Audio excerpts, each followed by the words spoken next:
റയലിൻ്റെ പ്രശ്നങ്ങൾ നമുക്കറിയാം. ഇപ്പോൾ ഈ പറഞ്ഞ പോലെ മിഡ്ഫീൽഡാണ് വലിയൊരു പ്രശ്നം. കൂടാതെ അവരുടെ മുന്നേറ്റ നിരയിലും കുറച്ച് അനിശ്ചിതത്വങ്ങളുണ്ട്. എങ്ങനെയൊക്കെ ലിങ്കപ്പ് ചെയ്യുന്നുള്ളതൊക്കെ. ഫസീൻ എന്താണ് തോന്നുന്നത്?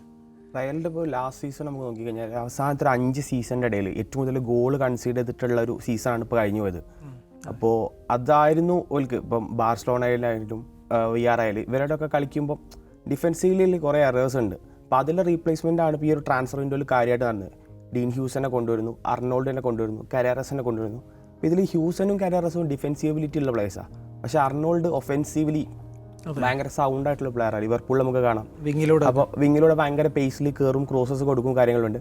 അപ്പോൾ ആ ഒരു റൈറ്റ് വിങ് ബാക്കിൽ കാർവഹാൽ കളിച്ചിരുന്ന പോലെ ആയിരിക്കില്ല അർണോൾഡ് കളിക്കുക. അപ്പോൾ ആ ഒരു വിങ്ങിൽ ആ ഒരു ഡിഫെൻസിലെ പ്രശ്നങ്ങൾ ഇപ്പോഴും ഇവിടെ നിലനിൽക്കുന്നുണ്ട്.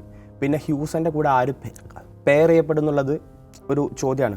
എഡർ മിലിറ്റാവോ ഒരു ACL ഇഞ്ചുറി കഴിഞ്ഞ് തിരിച്ചു വരികയാണ്. അലാബ കണ്ടിന്യൂസ് പരിക്കുകളിലാണ്. മൂന്നാമത്തെ ഒരു ഓപ്ഷൻ ഉള്ളത് അസെൻഷിയോ അല്ലെങ്കിൽ റോഡിഗറാണ്. രണ്ടാളും ക്ലബ് വേൾഡ് കപ്പിലെ ലാസ്റ്റ് മാച്ച് ഒരു എറർ കമ്മിറ്റ് ചെയ്തതിന് ശേഷം ഭയങ്കര ക്രിറ്റിസൈസിങ്ങിലൂടെ കടന്നു പോകാം.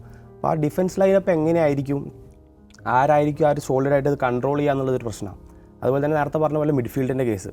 മിഡ്ഫീൽഡിൽ നമുക്കൊരു ട്രസ്റ്റ് വർത്തി ആയിട്ടുള്ള ഒരൊറ്റ മിഡ്ഫീൽഡറേ ഉള്ളൂ, ഫെഡറിക്കോ വാൽവേർഡെ ആണ്. പിന്നെ ഇപ്പോൾ ജൂഡ് ബെല്ലിംഗ്ഹാം ഇഞ്ചുറി ആയിട്ട് 3 മാസം പുറത്താണ്. കമാവിങ്ങ ലേറ്റസ്റ്റ് ആയിട്ട് ഇപ്പോൾ ഇഞ്ചുറി അപ്ഡേറ്റ് വന്നിട്ടുണ്ട്. അപ്പം ആരെ കൂടെ ആയിരിക്കും പെയർ ചെയ്യുക എന്നുള്ളതല്ല. കാരണം കഴിഞ്ഞൊരു കുറച്ച് കാലമായിട്ട് റയൽ കളിക്കുന്നത് വെച്ചാൽ 3 സെൻട്രൽ മിഡ്ഫീൽഡേഴ്സ് വെച്ചിട്ടായിരുന്നു. ക്രൂസും മോട്ടിച്ചും കസമീറോയും വെച്ചിട്ടൊരു ട്രയോ ക്രിയേറ്റ് ചെയ്ത് ആ ഒരു രീതിയിലായിരുന്നു.